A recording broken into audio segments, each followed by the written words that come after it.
स्वागत है ESPN cricket info Hindi में। हम बात कर रहे हैं भारत और इंग्लैंड की एक बड़ी तगड़ी सीरीज की, और उसमें अब नया कप्तान कौन होगा, कौन टॉप ऑर्डर में रहेंगे, कौन ऑलराउंडर होगा, स्पिनर्स कौन होंगे, तेज गेंदबाज कौन होंगे, सवाल कई है। और इन सवालों के जवाब के लिए हमारे साथ मौजूद हैं आकाश चोपड़ा। बहुत बहुत स्वागत आकाश भाई। धन्यवाद। सबसे पहले तो जो बड़ा सवाल सबके जहन में चल रहा होगा, रोहित शर्मा के बगैर भारतीय टीम का टेस्ट कप्तान कौन, बुमराह, पंत या कोई और?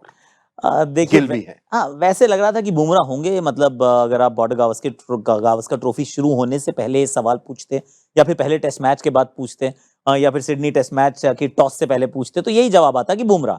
लेकिन फिर सिडनी टेस्ट मैच में वो इंजर्ड हो जाते हैं, उसके बाद 3 एक महीने के लिए खेल से दूर चले जाते हैं। 93 दिन के बाद हम उनको वापस खेलते देखते हैं। उसके बीच में एक ICC इवेंट निकल जाता है। तो अब जो मुझे सुनने में आ रही है वो ये कि शायद जसप्रीत बुमराह इन वजह से वो कप्तानी के कैंडिडेट नहीं होंगे।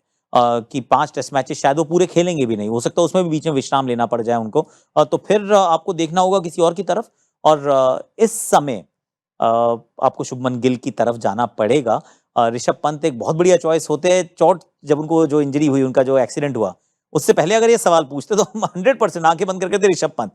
लेकिन ऋषभ पंत क्योंकि जब इंजरी के बाद वापस आए हैं, अच्छा तो खेले हैं, पर ये IPL का सीजन भी वो जहन में सबके रहने वाला है। बॉर्डर गावस्कर ट्रॉफी ठीक ठाक सा रहा था, मिडलिंग था। उससे बेहतर एक्चुअली न्यूजीलैंड वाला घर का दौरा जरूर था उनका।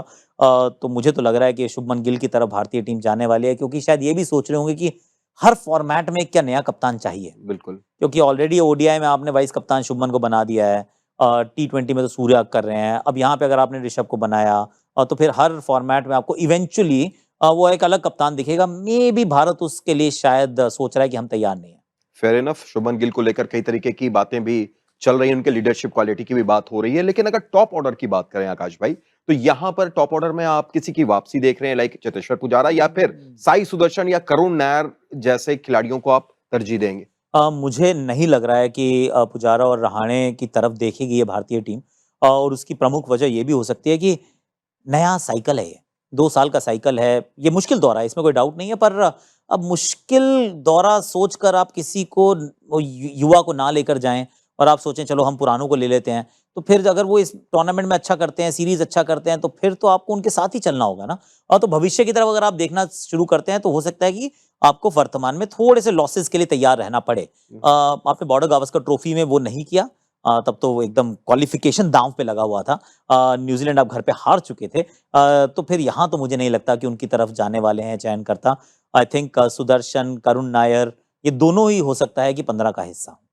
ठीक है। और अगर इसी तरीके से हम बात करें, सरफराज जो लगातार 15 या 17 जो भी हम जी, माने 17 ही अब लगा लो अब्रॉड में, आजकल हाँ, तो। उसमें रहते ही हैं शामिल, लेकिन वो सिर्फ जाते हैं और टूर करके चले आते हैं। क्या 11 में इस बार सरफराज को आप कहीं पर देख रहे हैं? मैं तो एक्चुअली अभी ये बड़ा इंटरेस्टिंग होगा कि वो 15-17 में भी दिखेंगे या नहीं दिखेंगे।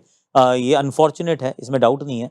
पर जितनी जो आप देख रहे हैं कि भारतीय टीम जब बॉर्डर गावस्कर ट्रॉफी खेल रही थी, बल्लेबाजी अच्छा नहीं भी कर रही थी। पहले मैच में भी जब जगह थी तो ध्रुव जुरैल को मौका मिला, बतौर कीपर नहीं मिला था लेकिन मौका मिला था।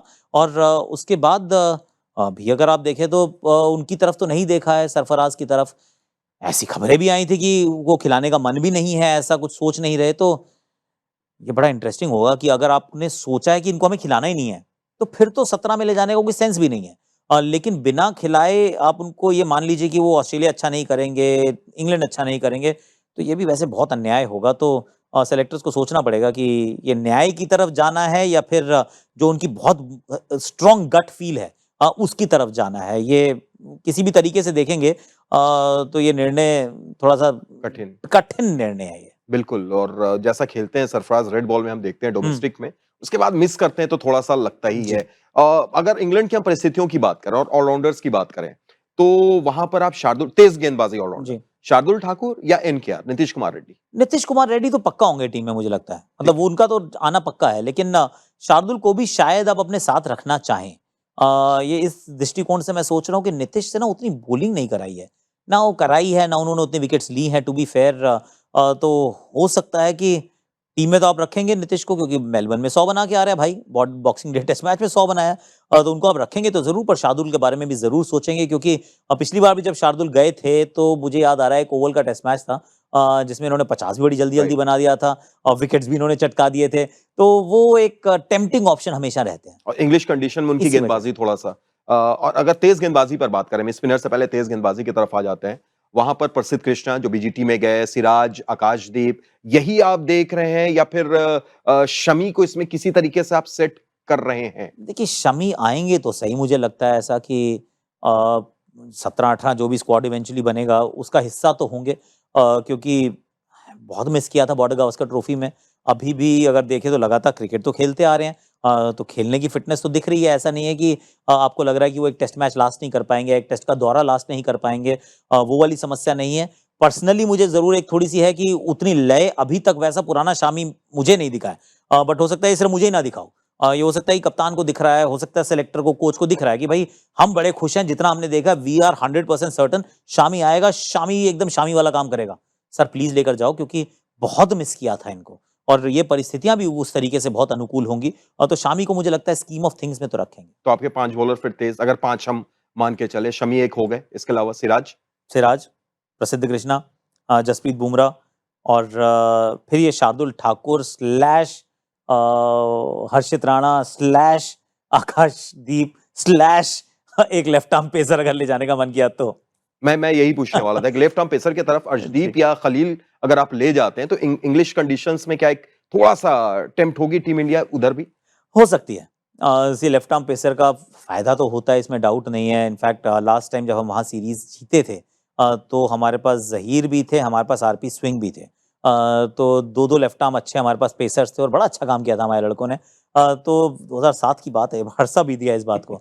तो टेम्पटेशन तो जरूर रहेगी कि अर्शदीप या फिर खलील में से किसी एक को ले जाएं, पर क्या लेकर जाएंगे, I mean it remains to be seen. आपने 2007 की बात की, लेकिन पिछले दौरे पर भी हम आगे चल रहे थे जी, 2-1 से। अगर जी। बीच में वो रुका नहीं होता तो क्या पता वो एक बार फिर जीत के भी आते। करेक्ट। आखिर में आकाश भाई अगर स्पिनर्स की तरफ आए, सुंदर, इसके अलावा जाडेजा आपके पास हैं, अक्सर आपके पास हैं और कुलदीप हैं, 4 हैं। चारों स्क्वाड में देख रहे हैं या मुश्किल है वहां पर? 4 तो स्क्वाड में ले जाना थोड़ा सा बिट मच हो जाएगा कि मतलब इतने किसका प्लान छूटेगा फिर? आई थिंक अक्षर का प्लेन छूट जाएगा, हम्म क्योंकि आप रिस्ट स्पिनर को रखना चाहते हैं। रविंद्र जाडेजा और वॉशिंगटन सुंदर, एक लेफ्ट आर्म स्पिनर है, फिंगर स्पिनर, एक राइट आर्म ऑफ स्पिनर है, दोनों बैटिंग के ऑप्शन देते हैं। और इस टीम का अभी तक का जो हमने तरीका देखा है अपनी 11 चुनने का, उसमें थोड़ा सा प्रेम ज्यादा नजर आया है ऑलराउंडर्स की तरफ। तो मुझे लगता नहीं कि वो तो कॉम्प्रोमाइज करने वाले हैं, तो फिर जाडेजा, वॉशिंगटन सुंदर और कुलदीप यादव। आखिर में आकाशवाणी क्या कहती है, 2007 के बाद भारत जीत रहा है सीरीज या फिर जो हो रहा है अक्सर वही होगा? मुश्किल सीरीज होगी, बहुत मुश्किल सीरीज होगी। और at the time of recording तो इंग्लैंड का क्या स्क्वाड है वो भी अपने को नहीं मालूम है। तो और वो जो पहले जो 2-3 वार्म अप गेम होंगे उनका भी आइडिया अभी नहीं हुआ है। ड्रॉ करेंगे सीरीज तो बहुत बढ़िया रहेगा, पर दिल से तो भाई आप हमेशा, क्योंकि आप भारतीय हैं, तो फिर आप ये मान के चलते हैं कि यार एक बार 3-2 या 3-1 या 2-1 से, क्योंकि इंग्लैंड है ना, मैच में बारिश वारिश भी आ जाती है, ये सीरीज अपने नाम कर लो तो मजा आ जाए। बिल्कुल, और भारतीय फैंस तो सोच रहे होंगे क्यों आकाश भाई ये 2-1 और 3-1 कर रहे हैं, 4-0 5-0 क्यों नहीं हो सकता है भाई? लेकिन चलिए, बहुत बहुत शुक्रिया आकाश भाई जुड़ने थैंक के यू लिए, सो मच। बातचीत के लिए, और आपका भी बहुत बहुत शुक्रिया। देखते रहिए ESPN क्रिक इन्फो हिंदी।